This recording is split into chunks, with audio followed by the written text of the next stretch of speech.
With less than a month now left until Election Day 2025, gubernatorial candidates in Virginia and New Jersey get set to debate this week as Republicans try to protect the work of their outgoing Virginia Governor Glenn Youngkin, and Democrats try to fend off a surprisingly competitive challenge to succeed Governor Phil Murphy. From the opinion pages of the Wall Street Journal, this is Potomac Watch. Welcome, I'm Kyle Peterson with the Wall Street Journal. We're joined today by my colleagues, editorial board members Kate Batchelder Odell and Monet Ukwe-Barua. Let's start in Virginia, which I believe is the only state in the country that limits its governors to a single consecutive four-year term, no running for re-election, meaning Governor Glenn Youngkin, who narrowly won the state in 2021, is trying to hand off leadership to his lieutenant governor, Winsome Earle-Sears. But some of the polling suggests she is trailing by a significant margin, about 9 points in the Real Clear Politics average, against the Democratic nominee, former Congresswoman Abigail Spanberger. Early voting has already begun, something like about 400,000 ballots already cast, according to some reports, and a debate, the first and final debate, scheduled for Thursday. Kate, you've been following this race. Give us a sense of how it's shaping up and what each of these candidates are saying. Well, Kyle, I'm heading to the debate tomorrow in Norfolk in the Hampton Roads area. The action in the race right now, the focus in the race is largely on the Attorney General's race because of some conduct of the Democratic nominee there that we'll get to in a moment. But just zooming out a little bit, I think this is a challenging year for Republicans just at a basic level. You have the off-year election ahead of a midterm. It tends to go against the party in control of the White House and has for many years, with an exception for 2013. But this is a favorable Democratic year. You also have a Democratic gubernatorial candidate in Spanberger, who I think has been politically savvy. She's best known for allegedly on a Democratic conference call telling her colleagues to never say socialism again. And I think also, stop talking about defunding the police. And she has really lived up to that standard in her campaign. And she is presenting herself, I think, largely biographically as a former law enforcement from the CIA. And she is focused on pretty tightly on economic issues, on cost of living issues. She's running a moderate campaign. She also has a pretty good name ID in Richmond and in Northern Virginia from being in Congress, and just has a lot of experience with the sort of suburban moderate women who Republicans have been struggling to get to win votes from in recent elections.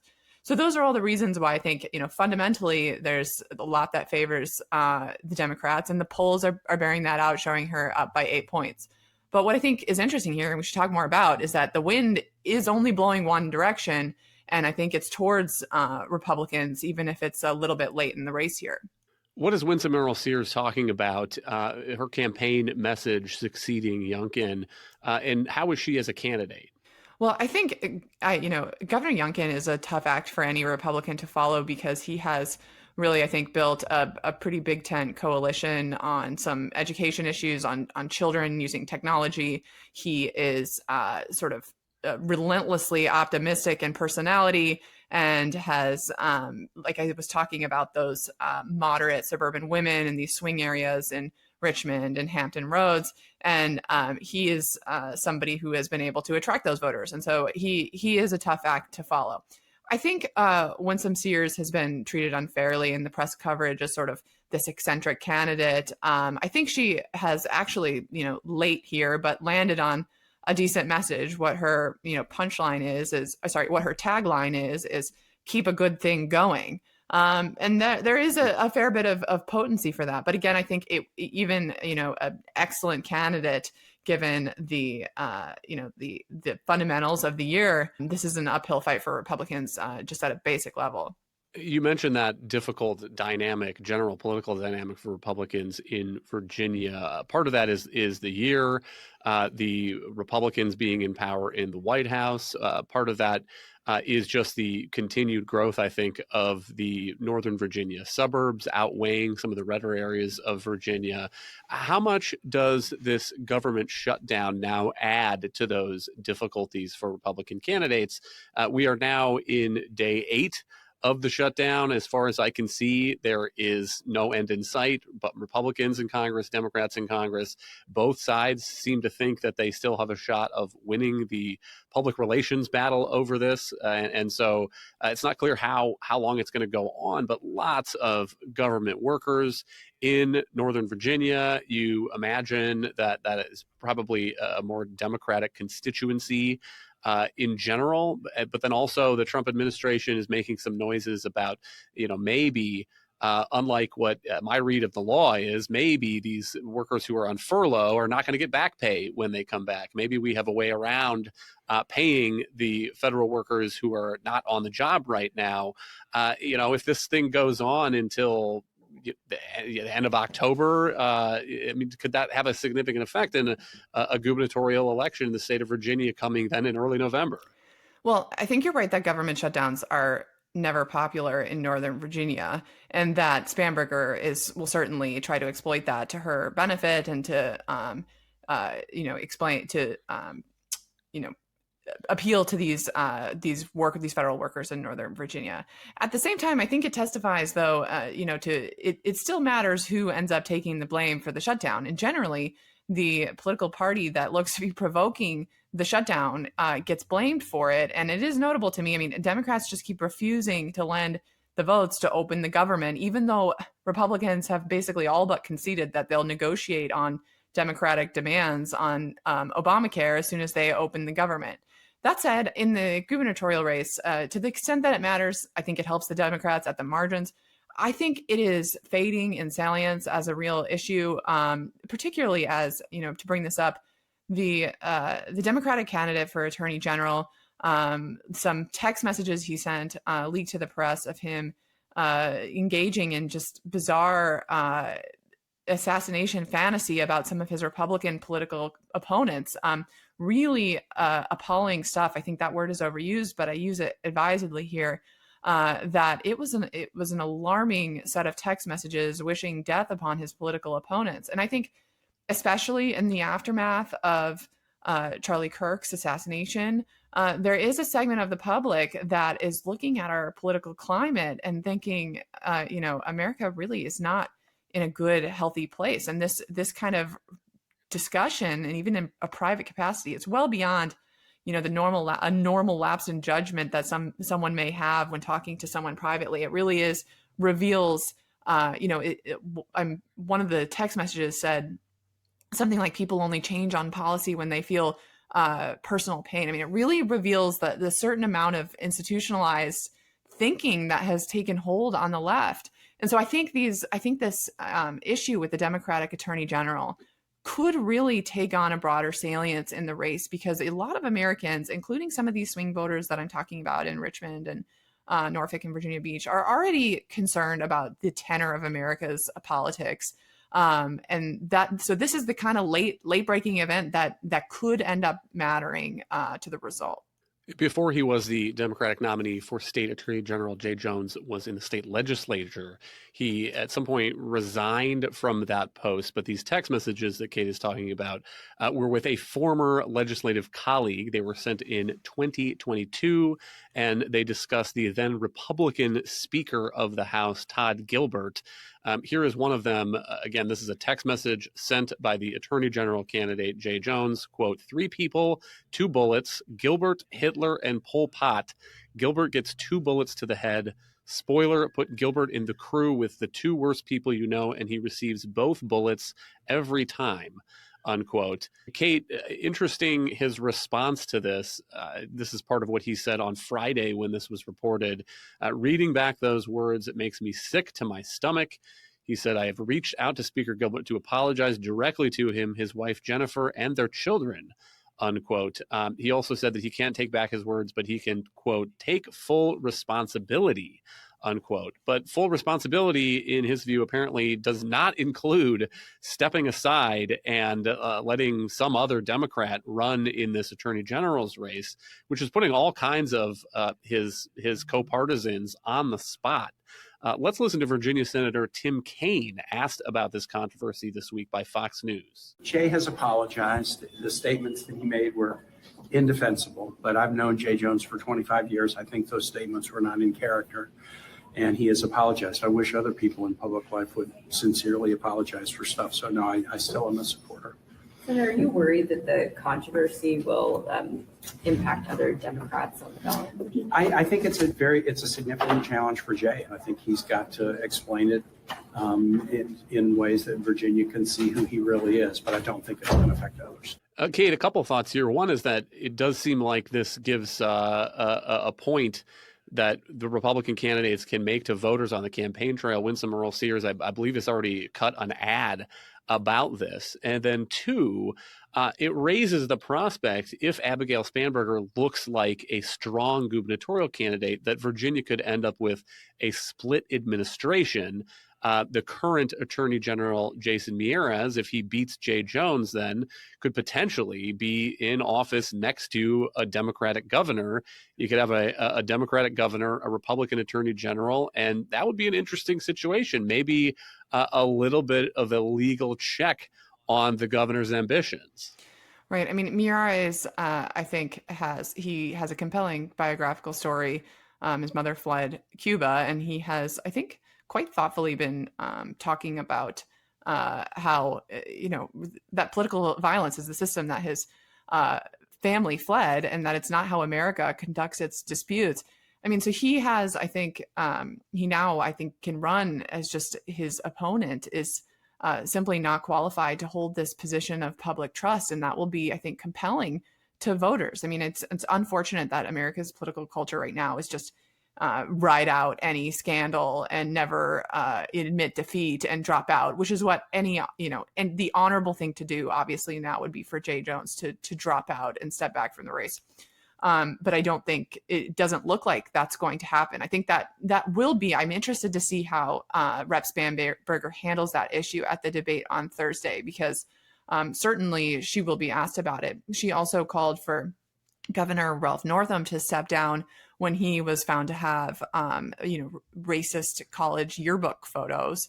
And so it seems quite challenging now to argue that that the AG candidate hasn't done something disqualifying to be elected. But one other thing that I'd add too is, in addition to the AG's race, which even if which could be very close, you also have the entire state legislature up for re-election. And though Republicans, I don't think, can flip those two chambers, the margin of those chambers matters substantially.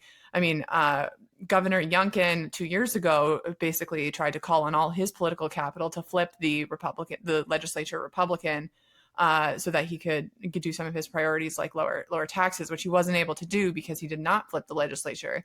But my larger point here is that how progressive Spanberger ends up being in office may depend on that margin that she has in the legislature. And I think one of the more potent lines of attack that Republicans have been using on Spanberger is that she is running as a reasonable Democrat, but she is associated with all of these progressive causes. I mean, for instance, she has said that she's is open to reform of right to work, the labor policy, but doesn't want to get rid of it. But she's sponsored legislation in Congress suggesting otherwise.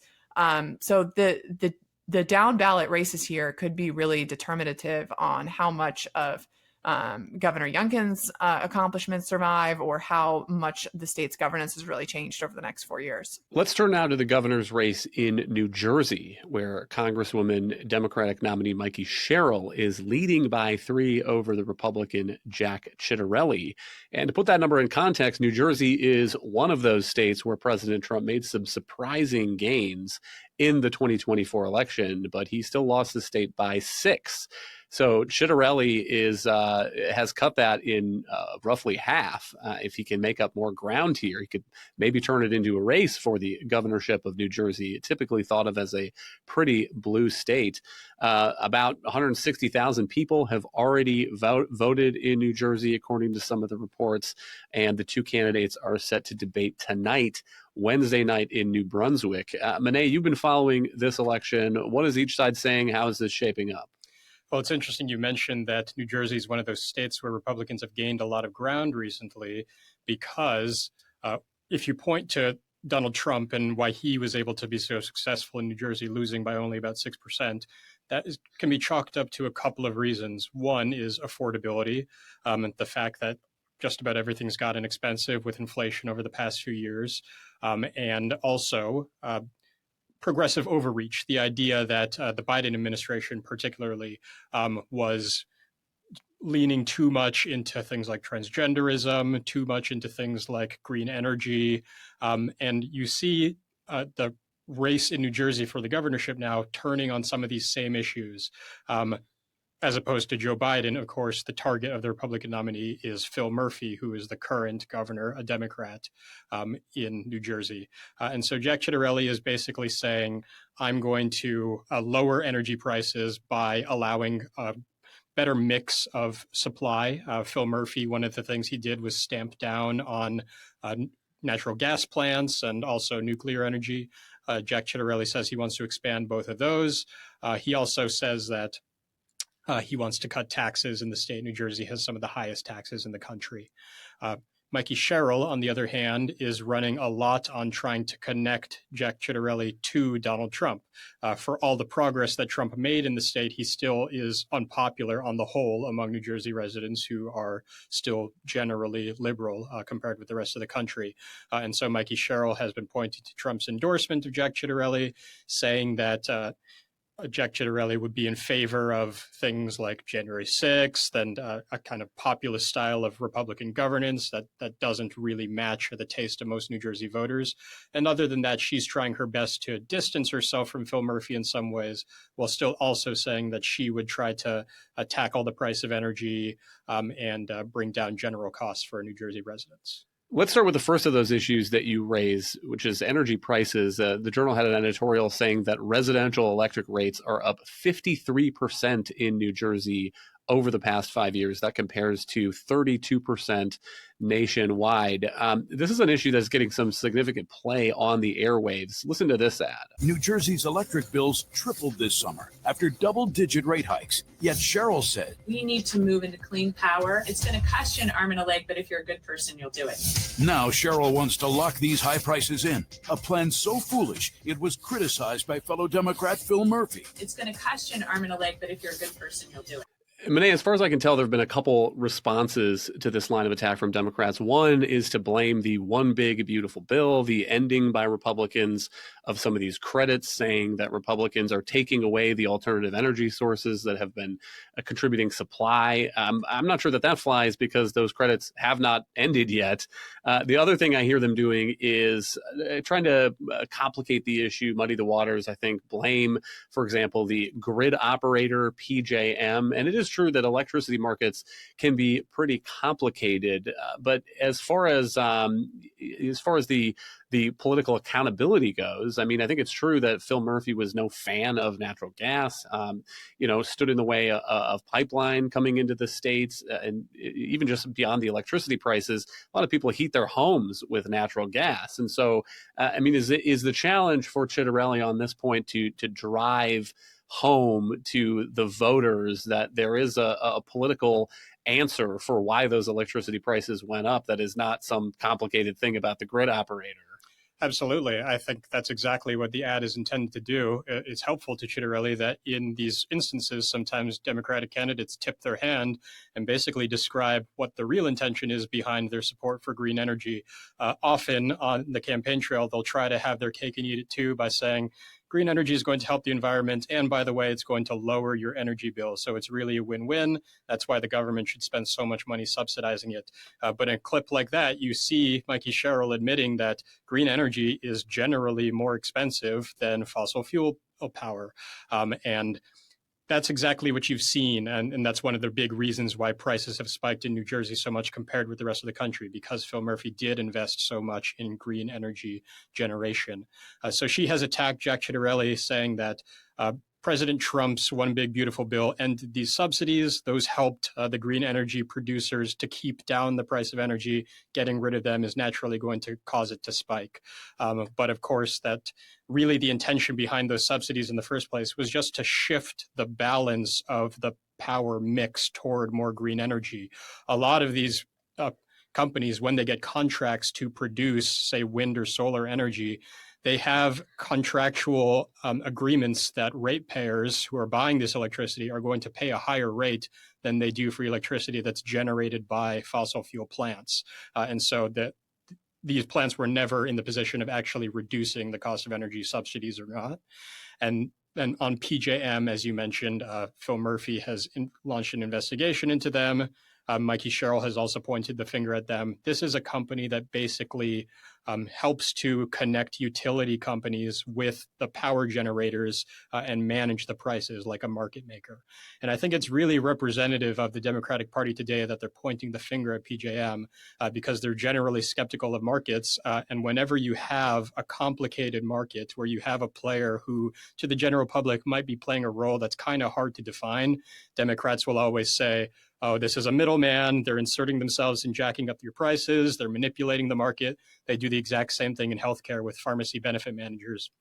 But if you look at it, PJM is not actually creating the costs. The costs are coming from the underlying supply in generation. And again, the reason why that has increased is because Phil Murphy has done things like limit the amount of fossil fuel that can come into the state through pipelines, invest a lot in green energy. And so PJM is just buying at the prices that electricity is being produced, passing that on to the utilities that then pass it on to consumers. So I think you see Jack Ciattarelli making these arguments publicly and getting a lot of traction on them. You also mentioned taxes, which are getting some play. Let's listen to a piece of an ad from Mikie Sherrill's side. 10% on everything you buy. That's what Jack Ciattarelli is talking about for New Jersey. The 10% sales tax on everything, including food and clothing. The same Ciattarelli who voted to raise property taxes and wrote a plan that could have raised income taxes. The 10% sales tax on everything. High tax Jack. If he's governor, it's going to cost you. Monet, what's going on here? Well, that is an astonishingly cynical political ad that Mikie Sherrill's campaign nonetheless has refused to back down from. The context is that Jack Ciattarelli at an event over the summer was musing about what the ideal tax to help residents and help growth in the state would be. And he was trying to point to other states to mention other ways that taxation is done. So he was pointing out that in Tennessee, they don't have any income tax at all, but they do have a sales tax where they gain most of their revenue. So that musing was clipped by the Sherrill campaign and just took the part where he talked about a sales tax on things like food and everything else, omitting the fact that he was really trying to say a sales tax on everything could be used to completely eliminate the income tax and leave New Jersey residents better off and with more money in their pockets. And so Jack Ciattarelli has been trying to spend a lot of time cutting ads of his own and going out as much as possible to say, I don't support raising the sales tax. He also asked Mikie Sherrill if she supports raising the sales tax, and she declined to answer the question. So whereas he has said, undisputably, I'm not going to raise it, she's accusing him of wanting to raise it, but also not ruling out doing it herself if she's elected. So it's kind of muddying the waters on the tax issue, which is huge for New Jerseyans, but it's a completely cynical attack from the Sherrill campaign. I assume that's going to come up in the debate tonight. I do wonder how much that attack on quote unquote high tax Jack is going to stick. I mean, maybe Sherrill is trying to dampen some enthusiasm among people who are traditional Republican conservative voters for the Ciattarelli campaign. But the idea for voters in New Jersey, which is a very high tax state, that the Republican candidate is going to impose a 10% sales tax on the state. I mean, I do wonder if if that, I do wonder if that goes against enough of their priors to make them to really sink into voters' minds. There is the other thing that strikes me about this race is that both of these candidates strike me as pretty well calibrated. Mikie Sherrill, a congresswoman, experienced, has talked a lot about her biography. Jack Ciattarelli, notably, was the gubernatorial nominee last time in 2021. So he has been at this rodeo before as well, knows how the game is played. He lost that race to Phil Murphy by about 3 points. So the margin that he is now trailing Mikie Sherrill by, and it was a different political dynamic then. So we talk a lot about how these out-year races sometimes swing against the president who is enacting national policies from the White House. And in 2021, it was President Biden, and now it's President Trump. And so it almost as if he has a heavier lift this year because he has to go against that overall broader dynamic, that push maybe in the state against some of what President Trump is doing. Yeah, that political pendulum swing is absolutely a huge factor in New Jersey and also in Virginia, which you talked about with Kate. You do definitely see New Jersey voters reacting against whoever's in the White House. Obviously, the election is always coming a year after the presidential election, and voters of all stripes tend not to like what they see in Washington and want something to counterbalance it. So Jack Ciattarelli was helped by this trend 4 years ago when he was running against Phil Murphy because Joe Biden was in office. He managed to come within 3 points of winning. He is hurt by the same trend this year in the sense that you surely have a lot of voters who are frustrated with certain things President Trump is doing and want someone who's going to check President Trump. On the other hand, there is also a countervailing political trend, which is more specific to New Jersey, which is that it rarely voters in New Jersey rarely give the governorship to a party more than twice in a row. It's exceedingly rare, despite the fact that it is a blue state. In fact, the last time there were 3 consecutive wins for the governorship of either party was in 1965, even longer ago than the last time a Republican managed to win with a Republican in the White House. That was 1985, when Tom Kaine won with Reagan in the White House. And so New Jersey voters, despite being reliably very liberal-leaning in the presidential election, and most gubernatorial elections, do also often check whichever party's in power. And so it's possible that Jack Ciattarelli will benefit from voters wanting to get over 8 years of Phil Murphy in office. Thank you, Monet and Kate. Thank you all for listening. You can email your New Jersey and Virginia debate reactions to pwpodcast@wsj.com. If you like the show, please hit that subscribe button, and we'll be back tomorrow with another edition of Potomac Watch.